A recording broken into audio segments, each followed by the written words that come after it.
know what I love? I love when I'm in a public place and I do something amazing and somebody sees it.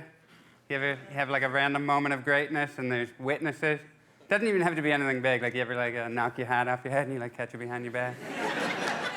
Somebody sees it. My God, what a rush.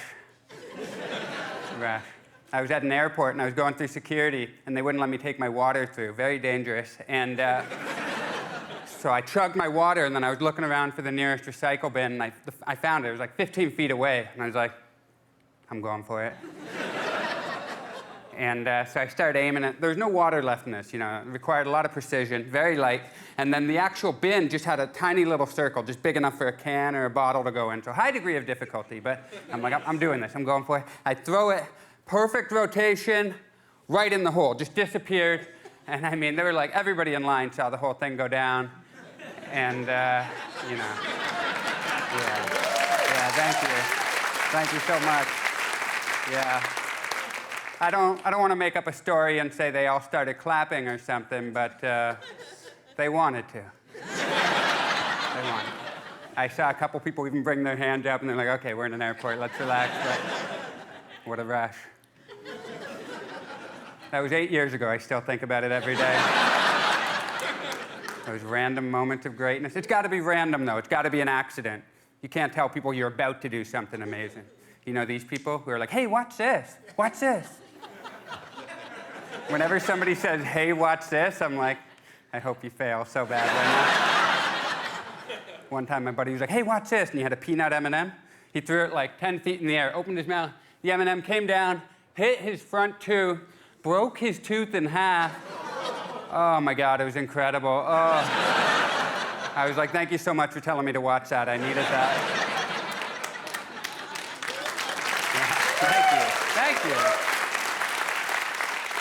You know what I love even more than those? I love when I like am talking to someone and I use a big word and I can tell that they notice, you know? You slip a big word in, you can tell they're like, oh, I didn't know you knew that word. Okay. But you can't go too big with the word. That's the key. You don't want to be that guy. That's a good way to lose friends. I used to work with this guy, Todd. He always came in hot with the big word. I'll never forget. He came up to me one day. He was like, you seen Sheila today? And I was like, no, what's up with Sheila? He said, oh, she just seemed really lugubrious today. The hell did you just say? You said lugubrious? Yeah, nobody knows what that means, Todd. Lugubrious, what's that mean? He said, oh, sorry, lugubrious means sad. Sheila seemed really sad. I was like, just say sad then, that's fine. Right now you seem like a real lugubrious sack of shit, so.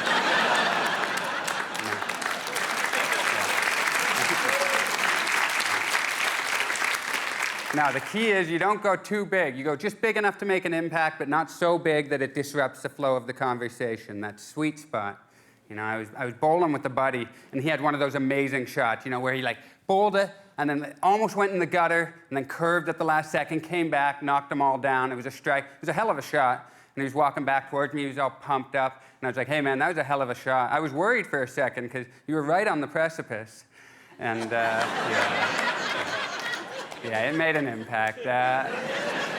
He didn't say anything, but I could see it in his eyes. He was like, oh, precipice, okay.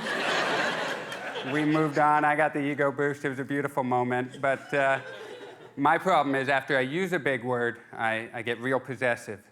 I feel a sense of ownership. If I'm talking to you and I use a big word and I can tell it made an impact on you, I don't want to hear that word coming out of your mouth, okay? That's my word. We both know that.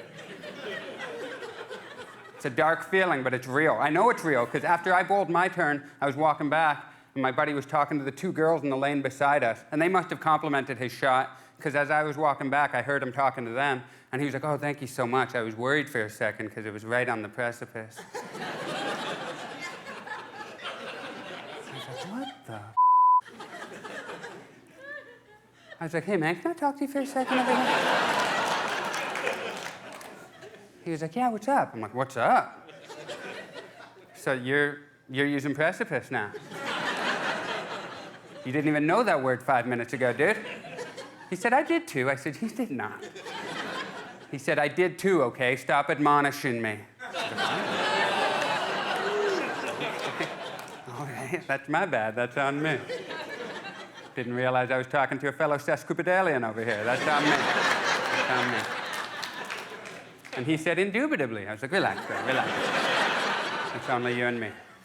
A Sesquipedalian, by the way, is someone who likes using big words. Feel free to use that one. Just not around me. All right? Thank you very much for having me, guys. I appreciate it.